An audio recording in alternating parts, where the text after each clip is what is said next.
For example अगर किरातार्जुनीयम आपके syllabus में बुक्स है और उससे ऑब्जेक्टिव प्रश्न बनाए जाएं तो किस टाइप की बनेंगे? तो जैसे किरातार्जुनीयम पुस्तक है तो पूछ लेगा ये किस विधा का ग्रंथ है, नाटक है कि क्या है, या रूपक है, उपरूपक है, या चंपू काव्य है। तो इसकी जो विधा है वो है महाकाव्य। क्या है? महाकाव्य। तो किरातार्जुनीयम किस विधा का ग्रंथ है? तो आपका उत्तर हो गया कि ये महाकाव्य विधा का ग्रंथ। फिर तुरंत आ गया इसके लेखक का क्या नाम? जल्दी से बताते रहिए आप लोग, लेखक कौन है इसके? भारवी। भारवी की कुछ उपाधि भी हैं, जैसे इन्हें आतपत्र भी बोलते हैं, आतपत्र भारवी। ठीक है, वैसे बुलेट फॉर्म में आप लोग पढ़ना सीख लीजिए क्योंकि एग्जाम में यही आपको तैयार करना है। अच्छा, अगर महाकाव्य है तो किसमें निबद्ध होगा? अगर महाकाव्य है तो निबद्ध माने किसमें बटा होगा। ठीक है, आपको पता है निबद्ध होगा सर्गों में। महाकाव्य को किसमें विभाजित किया जाता है? सर्ग में। चैप्टर का नाम सर्ग होता है। और सर्गों की संख्या या चैप्टर की संख्या कितनी है इस ग्रंथ में? 18। 18 है। 18। अच्छा, 18 को संस्कृत में क्या कहते हैं? एग्जाम्पल संस्कृत में ऑप्शन दिए गए, तब क्या लिखोगे आप? क्या लिखोगे? अष्टादश। अष्टादश। अष्टादश। ठीक है, अष्टादश सर्गाणाम विभक्ताः। ठीक है, या अष्टानाम सर्गाणाम निबद्धाः। 18 सर्गों में पुस्तक निबद्ध है, लिखी गई है। ठीक है, फिर आगे आ जाइए, इसका प्रधान रस क्या है? इसका प्रधान वीर रस। 9 रस हैं, उसमें से किस रस को आधार बना के किताब लिखी गई? वीर रस होगा, वीर रस। फिर आ जाइए, फिर आपसे पूछ सकता है कि कथानक लिया कहाँ से गया? ये कथानक का जो बीज है ये कहाँ से लिया गया? इसे कहते हैं उपजीव। इसे क्या कहते हैं? उपजीव। तो जो इसका उपजीव है वो महाभारत का वन पर्व है। महाभारत का महाभारत वन पर्व। आदि सभा वन विराट, ये महाभारत के पर्वों का क्रम है। सबसे पहले आदि पर्व है, फिर सभा पर्व है, फिर वन पर्व है, फिर विराट पर्व है। ये 18 उसके पर्वों का सीक्वेंस है। इसमें से जो वन पर्व है, जब पांडव अज्ञातवास में वन में रहते हैं, उस कथानक पे महाभारत के चैप्टर का नाम क्या लिखा गया? पर्व का नाम लिखा गया वन पर्व। और उसी वन पर्व की छोटी सी एक कथा को लेके आतपत्र भारवी ने एक 18 सर्गों का महाकाव्य लिख दिया, जिसका नाम लिखा गया किरातार्जुनीयम। यहाँ तक सही है? अच्छा, अब इसका जो मुख्य कथानक है वो क्या है? इसका जो मुख्य कथानक है, पूरा वन पर्व तो लिखा नहीं है, वन वगैरह की छोटी सी घटना है। तो मुख्य कथानक जो है वो शिवजी से अर्जुन के द्वारा पाशुपत अस्त्र की प्राप्ति। ठीक है, पाशुपत अस्त्र की प्राप्ति। तो पाशुपत मतलब पशुपति भगवान शिव को कहा जाता है। और शिव की से संबद्ध जो भी चीजें हैं उनको शिव को शैव कह सकते हो, पशुपति को पाशुपत कह सकते हो, महेश्वर को माहेश्वर कह सकते हो। जैसे महेश्वर के सूत्रों, जो महेश्वर से सूत्र आए उनको माहेश्वर कहा गया। जो शिव की पूजा करने वाले अनुयायी थे उनको शैव कहा गया। सब में अड़ प्रत्यय है। कौन सा प्रत्यय है? अड़। पशुपति के जो अस्त्र थे शिव के, जो उसको पाशुपत कहा गया। तो पाशुपत अस्त्र की प्राप्ति के लिए अर्जुन का जो उद्योग है, जो तपस्या है, और भगवान शिव किरात वेश में उस अर्जुन की परीक्षा लेते हैं और उससे युद्ध करते हैं। ये कथानक वर्णन है किसमें? आपके किरातार्जुनीयम। ठीक है, यहाँ तक कोई डाउट नहीं? तो हमें इस प्रकार मुख्य कथानक क्या हो गया? पाशुपत अस्त्र की प्राप्ति। पाशुपत अस्त्र की प्राप्ति। पाशुपत अस्त्र की। अच्छा, जल्दी से एक बात और बता दो कि शस्त्र में और अस्त्र में क्या फर्क है?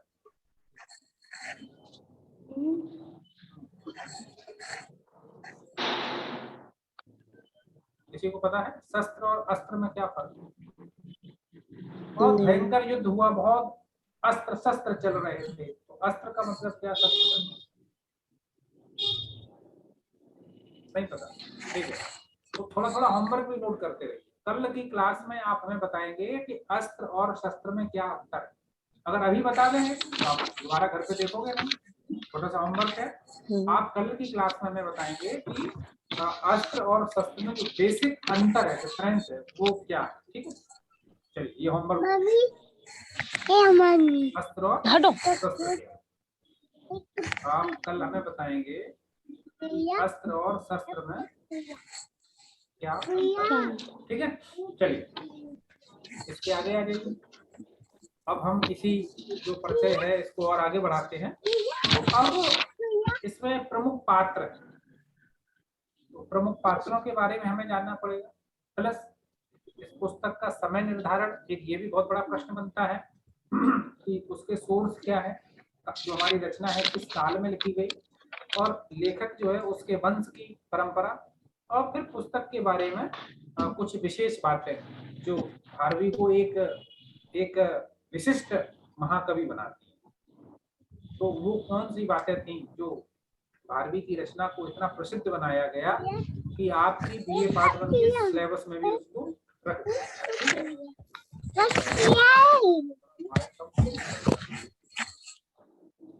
ठीक है, तो हमें इसी तरीके से कार्य करना है कि सिस्टमैटिक वे में हमें चीजें समझ में आती जाए। अभी जैसे मैंने आपसे पूछा कि बताओ अच्छा भारवी की किरातार्जुनी में कितने सर्ग हैं, तो आप कितने बताओगे? 18। किस रस को आधार बना के रचना लिखी गई? तो वीर रस। फिर आपसे पूछा जाएगा कि एक कथा कहाँ से ली गई है, इसका उपजीव्य क्या है, तो आपने बता दिया महाभारत का वन पर्व। कथानक का मुख्य वर्णन क्या है? बोले शिव की उपासना से पाशुपत अस्त्र की प्राप्ति करना। ठीक है, अब अगला आता है इसका नायक कौन है और नायिका कौन है। ठीक, तो ठीक है, अब आ गया कि इसका नायक कौन है और उपनायक कौन है। नायक और उपनायक, ठीक है, तो नायक इसका हो गया अर्जुन। ठीक है, और उपनायक हो गया किरात। किरात है कौन बेसिकली? किरात देश में शिव है, तो शिव हो गए इसके उपनायक, और नायक कौन हो गया आपका? अर्जुन। तो छोटी छोटी बातों को आप केवल क्लियर करते रहिए तो काफी आपका सही हो जाएगा। अब हम सीधे चलते हैं जो रचना के समय को लेकर के कि इस किरातार्जुनीयम का समय क्या है। ठीक है, अगला हम लिख दे रहे हैं यहाँ पे समय। अच्छा, हमने आपको कुछ पेज शेयर किए थे, कुछ फोटोज या पीडीएफ बना के हमने आपको डाला था, आपने उसको देखा कि नहीं देखा? बताइए। यस सर, देखा था। देखा था, उसमें से क्या निकला? उसमें सारांश क्या है? उसका सारांश यही है कि छठी सदी का उत्तरार्ध और सातवीं का पूर्वार्ध। ठीक है, पूर्वार्ध, तो आप कह सकते हैं 6th सेंचुरी ना, सदी का उत्तरार्ध और 7वीं सदी का पूर्वार्ध। ठीक है, का पूर्वार्ध, ये उसका जिस्ट है। अच्छा, दो प्रकार के साक्ष्य होते हैं, ये आगे आपको काम आएगा। आप जब निर्धारण करें किसी पुस्तक का तो वो बेसिकली दो प्रकार के साक्ष्य होते हैं, एक होता है अंतः साक्ष्य और एक होता है बहिः साक्ष्य। अंतः साक्ष्य का मतलब है पुस्तक के अंदर से ये बात प्रमाणित हो जाए कि लेखक का या रचना का समय क्या, और एक होता है बहिः साक्ष्य जिसमें हम दूसरे पुस्तकों से, दूसरे लोगों से उसका सहारा लेते हैं, समय निर्धारण करते हैं। तो अंतः साक्ष्य के भी कुछ उसके आयाम हैं। जैसे सपोज करिए कि एक है लेखक ए और एक है लेखक बी। अगर लेखक बी की रचना में लेखक ए का जिक्र है तो इसका मतलब ये हो गया कि लेखक ए बी से या तो समान काल का होगा या पूर्व काल का होगा, बाद का नहीं होगा। ये बात क्लियर हो गई? ये बात आपको समझ में आई कि नहीं आई? Yes sir. एग्जाम्पल, इसको रीडिंग की भाषा में आप ऐसे समझ लीजिए कि हम अपने पुस्तक में जिन चीजों को समाहित करेंगे वो या तो हो चुकी होंगी या हो रही होंगी, भविष्य की चीजें तो आ नहीं जाएंगी। जो लेखक पहले लिखा जा चुका है और उसकी प्रशंसा है या उसकी आलोचना हमने अपने ग्रंथ में की है, मतलब हम उसके बाद के हैं।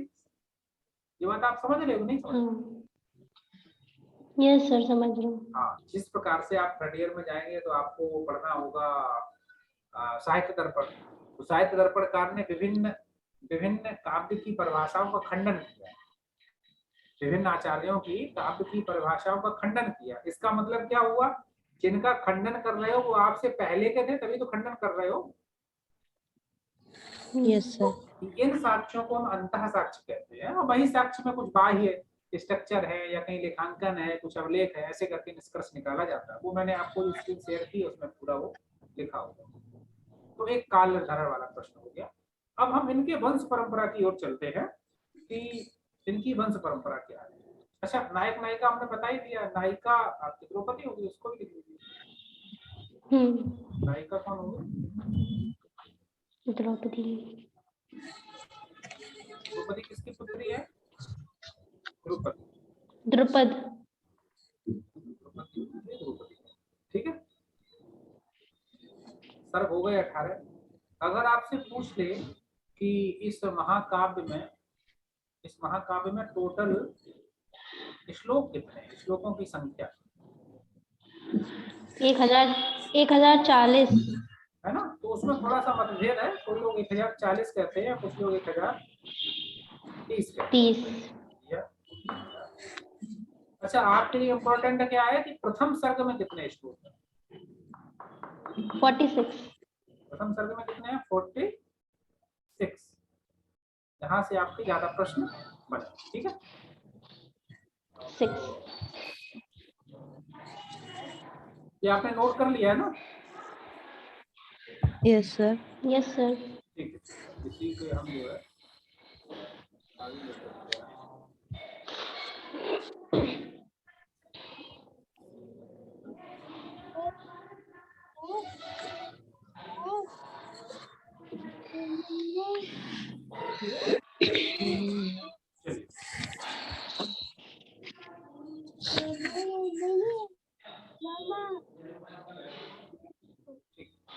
तो अब ये बेसिक बातें हो गई हैं। अब हम थोड़ा सा इसके लेखक, अच्छा लेखक जो आपका नायक है उसकी विधा कौन है? देखिए, ये भी प्रश्न आपसे पूछा जाता है। जो नायक है वो किस प्रकार का है? तो नायक है धीर उदात्त। धीर संधि कर दोगे, धीरोदात्त। धीरोदात्त। अर्जुन किस प्रकार का नायक है? धीरोदात्त। ठीक है। अच्छा, इसके अलावा भी कुछ नायक के भेद होते हैं। तो जैसे एक भेद आपका होता है धीर ललित।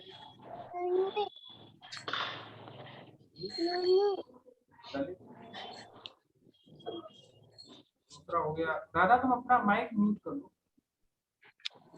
हो गया, फिर हो गया एक धीर प्रशांत। ठीक है, एक हो गया धीरोधत्त।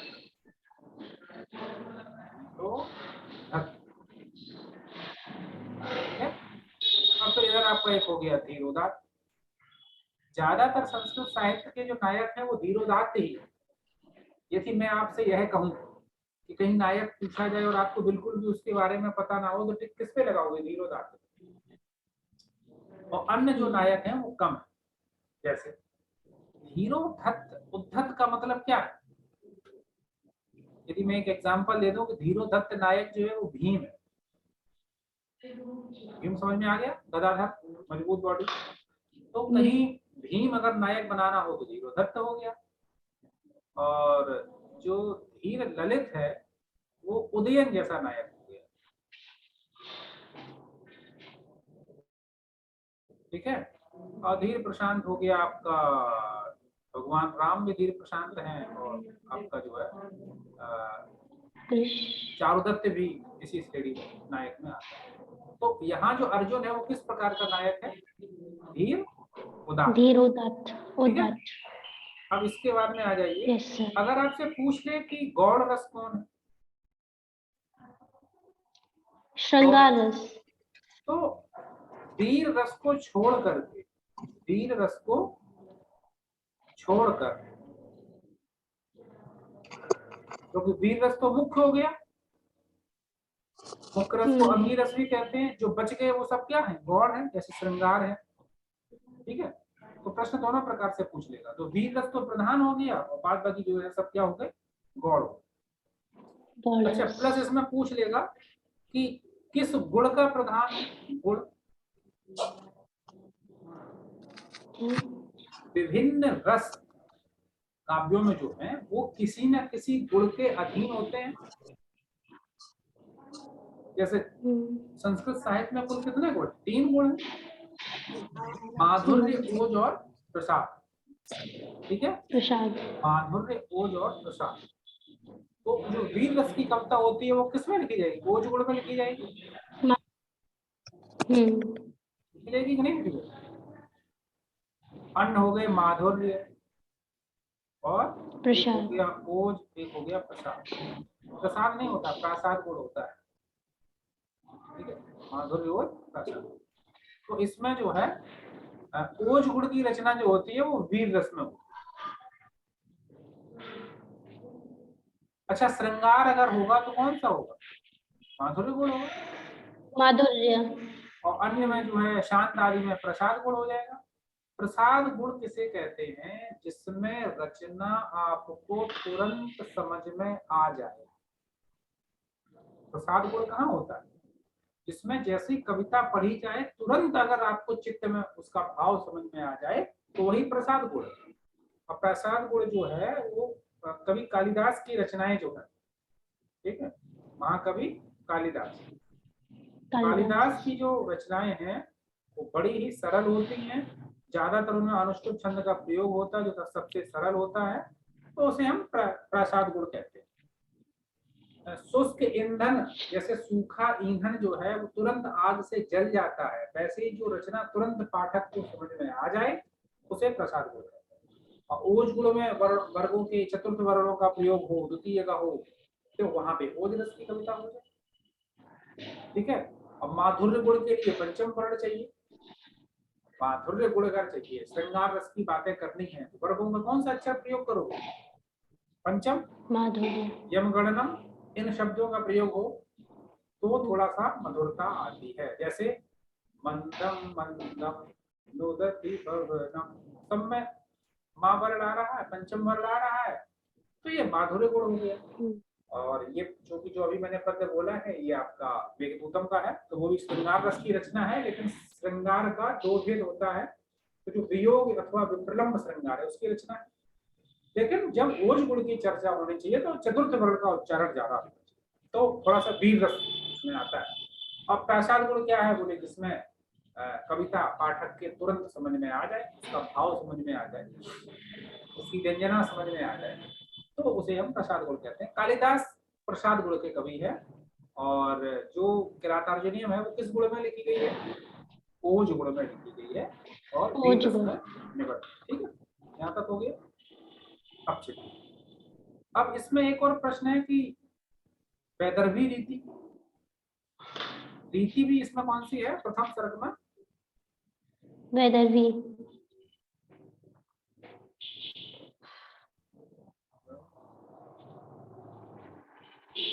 वैदर्भी रीति के कवि कालिदास भी है, बहुत सिद्ध। वैदर्भी के विषय में कालिदास को सिद्धहस्त माना जाता है। और अलंकार जैसे जैसे आवश्यकता पड़ेगी वैसे वैसे इसमें प्रयोग किए। अब यहीं पे चूंकि यह रचना बृहत्त्रयी में आती है, किसमें आती है?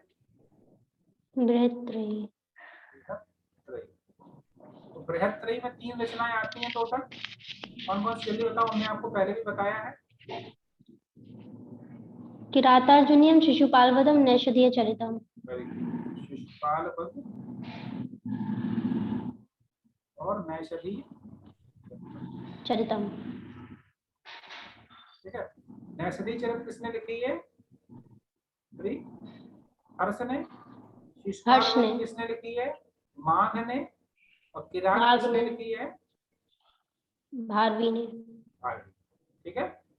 तो यह प्रश्न भी आपसे पूछा जा सकता है कि बृहत्त्रयी में कौन सी रचना नहीं आती है, या बृहत्त्रयी के रचनाओं के लेखक कौन से हैं, ये प्रश्न भी आपसे पूछा जा सकता है। क्लास में उपस्थित लोगों की संख्या कितनी है? 4। और सब कहाँ गए वो?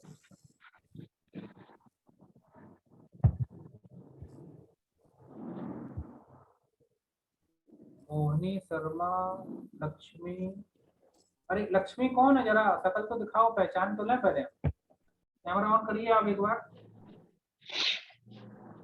लक्ष्मी अगर मेरी बात को सुन रही है तो कैमरा ऑन करें, माइक अनम्यूट करें।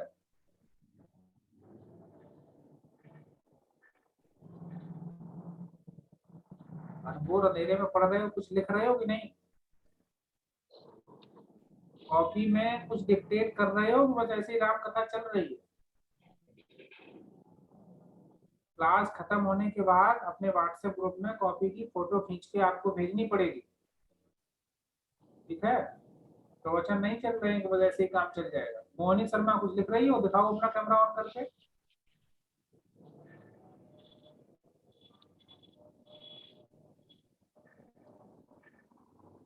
जो बताया जा रहा है, स्क्रीन पे लिखा जा रहा है, उसको डिक्टेट भी कर रही हो? हमारी आवाज आप तक आ रही है?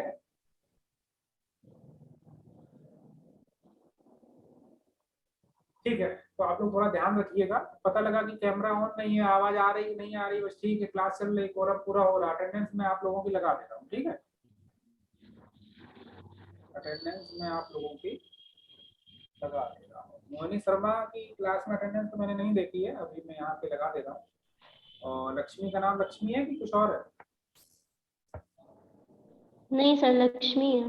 लक्ष्मी है ना? गायत्री और एक हो गई राधा, ये 4 लोग हैं।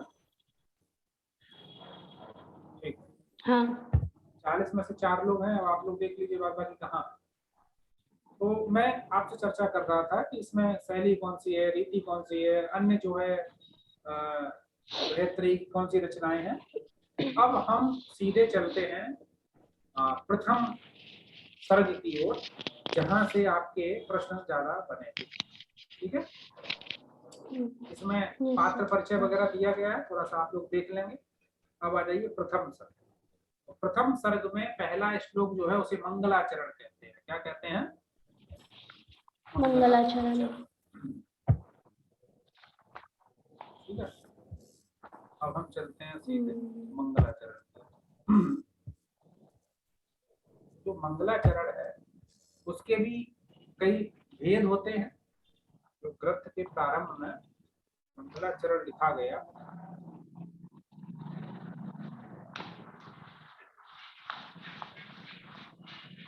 ठीक है, तो जो मंगलाचरण है वो यहाँ पे किस प्रकार का है? तो वस्तु निर्देशात्मक।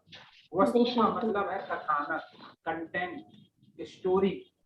वस्तु का निर्देश कर रहा है कौन? मंगलाचरण। जिसे हम कहते हैं वस्तु निर्देशात्मक मंगलाचरण। काफी ग्रंथों में ये प्रचलित है, तो ये सबसे ज्यादा प्रयुक्त भी यही होता है, वस्तु निर्देशात्मक। वस्तु निर्देशात्मक मंगलाचरण कैसा है? बोले वस्तु निर्देशात्मक। वस्तु का मतलब यहाँ पे कथानक, और कथानक का जो उल्लेख करे, जो निर्देश करे, जो हल्का सा आइडिया दे, जो आपको इशारा करे, वो वस्तु निर्देशात्मक मंगलाचरण है, जो हमारे इस ग्रंथ में दिया है। पहले इसको हम लोगों ने पढ़ा देखा। अब इसके बाद में कथानक के प्रारंभ में दुर्योधन के राज्य कैसे चला रहा है इसको जानने के लिए वनेचर को भेजा है। इसको भेजा गया है वनेचर। वनेचर यहाँ पे क्या है? एक प्रकार का गुप्तचर है। क्या है? गुप्तचर। इसी को संस्कृत में अर्थशास्त्र कौटिल्य का ग्रंथ है, उसमें उन्होंने गूढ़ पुरुष कहा है। क्या कहा है? गूढ़ पुरुष। ये जो गूढ़ पुरुष है ये गुप्तचर है, ठीक है। यहाँ पे हम आपके प्रथम सर्ग को ध्यान में रखते हुए चर्चा कर रहे हैं, ठीक है। तो जो गूढ़ पुरुष है उसी को गुप्तचर कहा गया, उसी को ये वनेचर करके उन्होंने रखा है। जो वन में चलता है वो वनेचर हो गया, वनेचर इति वनेचर। यहाँ पे अलुक तत्पुरुष समास है, सप्तमी विभक्ति का लोप नहीं हुआ है। इसके बाद में अब मैं आपके सामने स्क्रीन शेयर कर रहा हूँ, आप बताना कि पढ़ने में आ रहा है कि नहीं आ रहा है, ठीक है।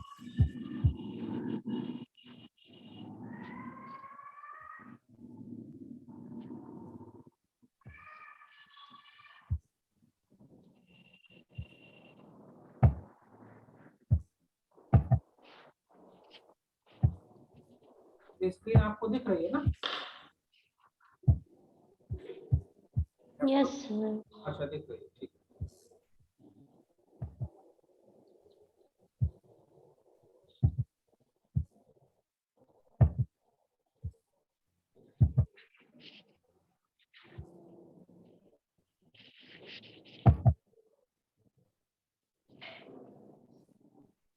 ठीक है, दिख रहा है? Yes sir. दिख रहा है कि पढ़ने में भी आ रहा है? Yes sir. Yes sir. ठीक है। तो इसमें बताया गया है कि महाकवि जो भारवी है, इनके पिताजी का नाम क्या है? श्रीधर। श्रीधर। ठीक है। और इनका जो अवंत सुंदरी कथा जो दंडी की पुस्तक है उसके अनुसार नारायण स्वामी, लेकिन हमें किस पे टिक लगाना है? श्रीधर। बहुत श्रीधर। विवादित प्रश्न कंपटीशन की परीक्षाओं में तो पूछ लिए जाते हैं, आपसे अपेक्षित नहीं है, तो आप केवल अपने परीक्षा की दृष्टि से देखिए। और भारवी की माता का नाम क्या है? सुशीला। सुशीला। अच्छा बताओ, जो सुदामा की पत्नी का क्या नाम है? भगवान कृष्ण की जो सुशीला। उसकी पत्नी का नाम भी सुशीला, सुदामा की पत्नी। सुशीला। तो यहाँ पे तो भारवी के पिता का नाम है श्रीधर और माता का नाम हो गया सुशीला। पत्नी का नाम क्या है? श्रीधर। सुशीला। ठीक है। रशिका या रशिकवती। हाँ, पुत्र हो गया आपका मनोरथ। भारवी का मूल नाम क्या था? दामोदर था। भारवे देव भारवी, ये सब इन्हें उपाधियां मिली हैं, इनका मूल नाम क्या है? दामोदर। ठीक है, आप नोट करते रहिए। जब तक मोबाइल की स्क्रीन से चीजें आपकी कॉपी में नहीं जाएंगी, आपकी लेखनी के माध्यम से, और कॉपी में लिखी हुई चीजें आपके मस्तिष्क में नहीं जाएंगी अध्ययन और स्वाध्याय के माध्यम से, तब तक वो परीक्षा की उत्तर पुस्तिका में भी नहीं जाएंगी आपके हाथ के माध्यम से। सब साधन है, मोबाइल की स्क्रीन की चीजों को कॉपी में लेके आइए, कॉपी से मस्तिष्क में ले जाइए और हाथ के माध्यम से एग्जाम में आंसर शीट में लिख दीजिए, नंबर ले लीजिए। ठीक है, क्योंकि संस्कृत में नंबर आप ही के यहाँ के लोगों ने काफी अच्छे लिए हैं। पिछले बार 30 में 150 नंबर आए, 50 के 3 पेपर होते हैं, फुल में फुल मार्क्स। इसलिए मेहनत करिए तो नंबर भी आपको अच्छे मिलेंगे। जन्म स्थान कहाँ है? दक्षिण भारत में है, नासिक के पास अचलपुर की जगह में। कुछ लोग जो है धारा नगरी में बताते हैं। समय इनका है 6वीं शताब्दी का उत्तरार्ध अथवा 7वीं शताब्दी का पूर्वार्ध। तो जैसा प्रश्न रहेगा, जैसे विकल्प रहेंगे, उसके आधार पे आप सही विकल्प का चुन करके टिक लगा देंगे और अच्छे मार्क्स ले आएंगे। ठीक है, अब आती है भारवी की वंश परंपरा। भारवी की वंश परंपरा में सबसे ऊपर श्रीधर इनके पिताजी हैं, और श्रीधर के नीचे जो है प्रपितामह। अच्छा, वो दंडी से परिचय बाद में देंगे, अभी ब्रैकेट वाला मत पढ़िएगा, ठीक है। तो श्रीधर भारवी के पिताजी हो गए, और उनके बेटे का नाम क्या होगा? भारवी। अब भारवी के बेटे का नाम क्या हो गया? मनोरथ। अभी आपने पढ़ा था, पुत्र का नाम मनोरथ है। और मनोरथ के पुत्र का नाम हो गया वीरदत्त, और वीरदत्त के बेटे का नाम हो गया दंडी। वीरदत्त के बेटे का क्या नाम हो गया? दंडी। दंडी एक बहुत बड़े विद्वान कवि हुए हैं। उन्होंने काव्य शास्त्र के ग्रंथ भी लिखे हैं, गद्य पे भी लिखे हैं। इनका 10 कुमार चरितम बहुत प्रसिद्ध ग्रंथ है इनका, दंडी का। यहाँ पे लिखा दंडी का एक प्रसिद्ध ग्रंथ है 10 कुमार चरितम। 10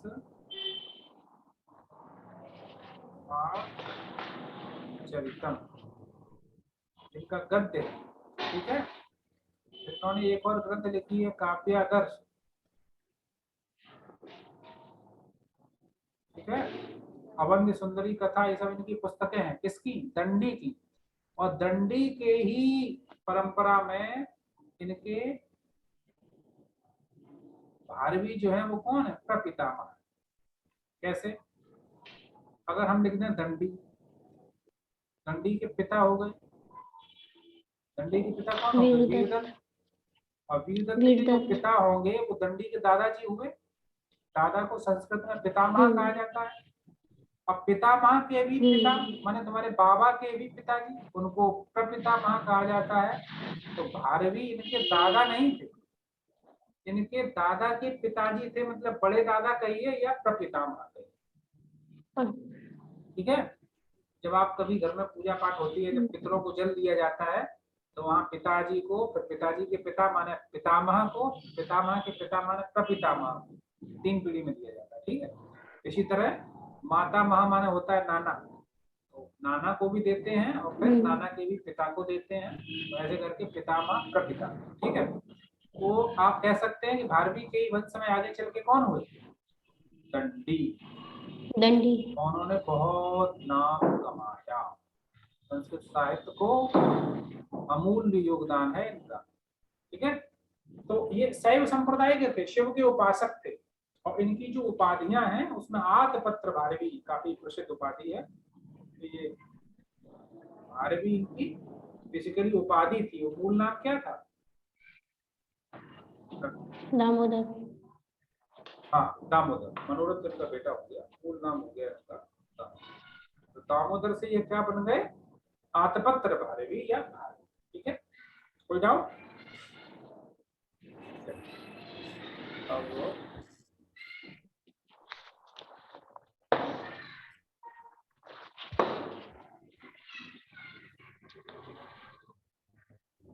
नोट कर लिया इसको? हाँ सर, हो गया। प्रश्न किस तरीके से आएंगे समझ में आ ही रहा होगा। Yes sir.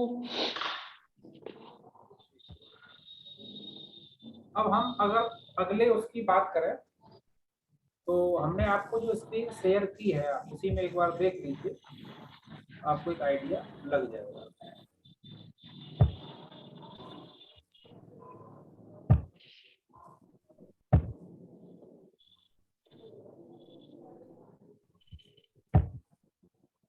चलिए, आपके कॉलेज में भी जो है डिजिटल क्लास बन रहे हैं, क्लासरूम, फिर आप तो वहीं से पढ़ लिया करेंगे, आपको थोड़ा और सुविधा, ठीक है। चलिए, तो अब इसके बाद में आधत्ते कनकमय आत पत्रम लक्ष्मी किरातार्जुनीयम का जो ये श्लोक है, इसके आधार पे इनको उपाधि दी गई थी। हम अभी इनके इसकी चर्चा करेंगे जो मुख्य वो है।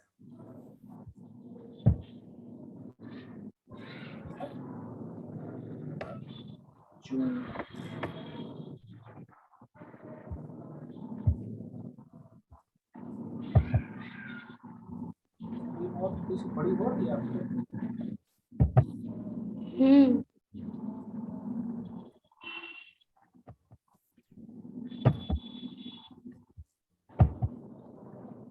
इससे बड़ी नहीं हो रही, ठीक। तो ये आप देख लीजिएगा कि इसके प्रमुख पात्र हो गए, ये प्रशस्तियां पूछ लेता है, ठीक है। किसी भी विद्वान की जो बहुत ही अति महत्वपूर्ण प्रशस्तियां हैं वो आपसे एग्जाम में कई बार पूछी जाती हैं कि किस विद्वान ने उनको ये पदवी या ये उपाधि दी थी, ठीक है। तो सबसे जो एक अति महत्वपूर्ण जो है वो आप पहले नोट कर लीजिए, वो है भारवी अर्थ गौरव। क्लास में आपको नोट करवाई होगी। माने अर्थ गौरव की दृष्टि से सबसे उत्कृष्ट कवि जो है वो भारवी है, इसीलिए कहा जाता है भारवी अर्थ गौरव। इसके अलावा कुछ और भी तो एक श्लोक इसके अन्य लोगों को बताने के लिए भी तो है। कौन सा श्लोक है, जल्दी से बताइए, आपको याद आ रहा कि नहीं? वो श्लोक क्या कहता है? उपमा कालिदास, कालिदासस्य शिष्य उपमा कालिदासस्य भारवे अर्थ गौरव, गौरवं भारवे अर्थ दान गौरव। दंडिनः पदलालित्यं, बलायित्यं च मागे सन्ति त्रयो गुणाः। पदलालित्यं,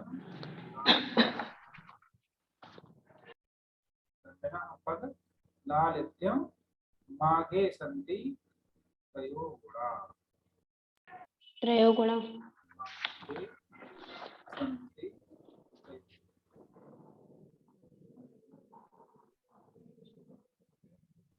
ठीक है, तो उपमा के लिए सबसे ज्यादा प्रसिद्ध कौन सा कवि है?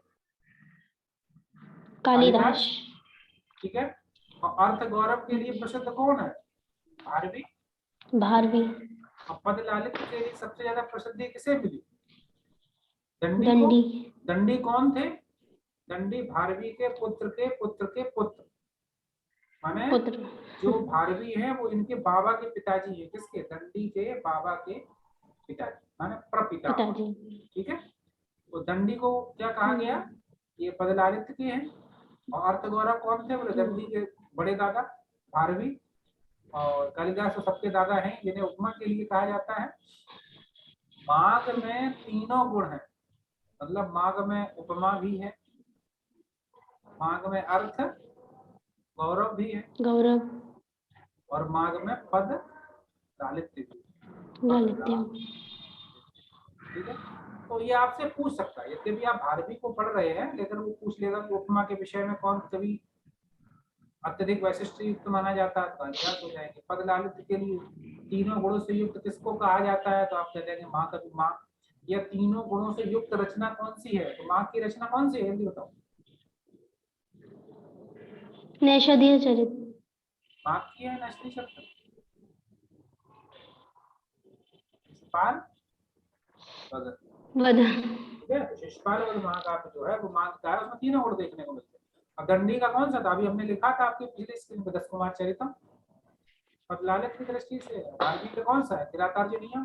और उपमा कालिदास से, तो कालिदास की जितनी भी किताब है उसमें रघुवंश और कुमार संभव दो महाकाव्य, रघुवंशम और कुमार संभवम। कुमार संभव। कुमार संभव आप पढ़ भी रहे हैं, हमारे सिलेबस में भी है आपका। ठीक है, इसमें आपको उपमा देखने को मिलती है, पढ़ते रहिएगा, नहीं तो फिर एग्जाम संस्कृत सरल भी है और फिर संस्कृत कठिन भी है।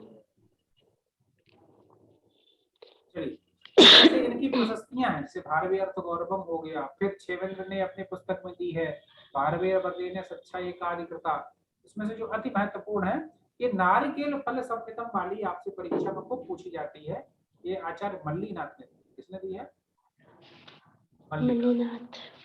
मल्लीनाथ एक बहुत ही प्रसिद्ध व्याख्याकार हुए हैं, इन्होंने विभिन्न संस्कृत की प्रसिद्ध पुस्तकों पे अपनी व्याख्या लिखी है, जिसे टीका कहा जाता है। क्या कहा जाता है? टीका। टीका। ठीक है, तो मल्लीनाथ एक प्रसिद्ध टीकाकार है। क्या है? टीकाकार, मतलब व्याख्याकार। ठीक है, तो इन्होंने, मल्लीनाथ ने किरातार्जुनीयम में भारवी के लिए या उनकी पुस्तक के लिए क्या कहा? नारिकेल सम्मितम बचो भारवे। नारियल के फल के समान वच माने वाणी है भारवी की। माने भारवी की जो पुस्तक है वो कैसी है? तो नारिकेल फल सम्मितम, नारियल का फल बाहर से कैसा होता है? कठोर। कठोर होता है, और तोड़ने पे अंदर जो नारियल पानी है या उसकी जो कच्ची गरी है वो कैसी है? सॉफ्ट है, मीठी है, मुलायम है। तो कहते हैं जो भारवी के काव्य विन्यास है, भारवी के जो श्लोक हैं जो उन्होंने अपने पुस्तक में लिखे हैं, बाहर से बड़े कठोर लगते हैं, जब भारवी के ग्रंथ को पढ़ो, उनके श्लोकों के आशय को समझो, व्यंजना को समझो, तो अंदर से वो नारियल के फल के भीतर की गिरी और नारियल पानी के समान बड़े ही कोमल है, मधुर है, मीठे हैं, हृदय को स्पर्श करने वाले हैं, और बाहर से बड़े क्या है, टफ। ये इसीलिए कहा जाता है नारिकेल फल सम्मितम वचः, खाली स्थान किस पे टिक लगाओगे, भारवे, टिक लगाओगे, भारवे। और इसी प्रकार से अगर आ जाए कि नारिकेल फल सम्मितम बचो भारवे, खाली स्थान किसने कहा है, किस पे टिक लगाओगे, मल्लीनाथ। मल्लीनाथ। ठीक है, आई थिंक ये आपके 40 मिनट हो गए हैं, तो ये मीटिंग वार्निंग दे रही है, बीच में शायद लेफ्ट हो जा सकती है। तो इस प्रकार से आप इनको पढ़ लीजिए, और इसके आधार पे हम एक ऑब्जेक्टिव प्रश्न सीरीज तैयार कर रहे हैं जो गूगल फॉर्म में होगी, और आप उसमें ऑनलाइन टिक लगा करके अपना टेस्ट देंगे, और उसके ही आधार पे आपका जो स्कोर होगा वो मैं आपके ग्रुप में शेयर कर दूंगा, ताकि आपको पता चले कि आप क्या पढ़ रहे हैं। देखिए, जो भी मैंने मटेरियल आपको भेजा था, इस पे आप अच्छे से काम कर लीजिए, इसको एक बार देख लीजिए। जहाँ कोई आपको संदेह वाली बातें लगे, जहाँ आपको लगे कि सर इसका क्या आशय मैं समझ नहीं पा रहा हूँ, तो आप पूछ लीजिए, मैं उसको डिस्कस कर लूंगा। लेकिन आप एग्जाम की दृष्टि से इस प्रकार से तैयारी करें, ताकि कपिल देव द्विवेदी ने कहा है भारवे देव भार। कपिल देव द्विवेदी ने क्या कहा, भारवे देव भार। भा माने आभा, रवि माने सूर्य, सूर्य की आभा की तरह आभा है किसकी, भारवी। बात किसने बोली, आचार्य कपिल देव द्विवेदी ने। कपिल देव द्विवेदी क्या कह रहे हैं, भा माने आभा, दीप्ति, कांति, चमक, रवे इव, सूर्य की तरह, रवि माने सूर्य होता है, षष्ठी है, रवे इव भारवे, भारवी की, भारवी की जो आभा है, चमक है, संस्कृत साहित्य में, संस्कृत साहित्य आकाश में जो उनका स्थान है, वो रवे एव, सूर्य की कांति अथवा आभा के समान चमकते हैं, विद्यमान होते हैं, आलोकित करते हैं साहित्य जगत को। ठीक है, तो ये चर्चा हम आज यही रोक रहे, क्योंकि बीच में मीटिंग लेफ्ट हो जाएगी, पता भी नहीं चलेगा। और आप लोगों ने क्लास ज्वाइन कर ली, बहुत बढ़िया, ऐसे आप लोग पढ़ते रहिए। अभी कंटिन्यू बृहस्पतिवार, शुक्रवार, शनिवार हमारी क्लास रहेगी। ठीक है, उसके बाद में आप लोग एक हमें शाम का समय दीजिए, क्योंकि यूनिवर्सिटी का जो नोटिस आया है उसमें कहा गया 28 तारीख से आप सेकंड सेमेस्टर की पढ़ाई शुरू करो। ठीक है, तो सेकंड सेमेस्टर में आपको पढ़ने गद्य का, मैं जो सिलेबस है उसकी मैं स्क्रीन शॉट शेयर कर दूंगा आपके व्हाट्सएप ग्रुप पर। तो सेकंड सेमेस्टर में आपको गद्य का पे पढ़ने हैं, जिसमें आपको पढ़ना है पंडित अमिकादित्य व्यास का गद्य, जो आपका वीर शिवाजी को आधार बना के लिखा गया, तो शिवराज विजया, ये उपन्यास ग्रंथ है, ये आपको पढ़ना है। और इसी प्रकार से आपको कादम्बरी जो बाणभट्ट ने लिखी है, उसमें से शुकनाशोपदेश बहुत ही सार गर्भित उपदेश है, विभिन्न प्रतियोगी परीक्षाओं में ये रखा गया, पूछा जाता है, तो वो भी आपको पढ़ना है। तो ये पूरा जो सिलेबस है मैं आपको शेयर कर दूंगा, ताकि आप जो है उसके माध्यम से एक अपना व्यू बना सकें कि आपको कौन कौन सी चीजें पढ़नी है, और उसके बाद में आप उनको नोट कर लेंगे सिलेबस को।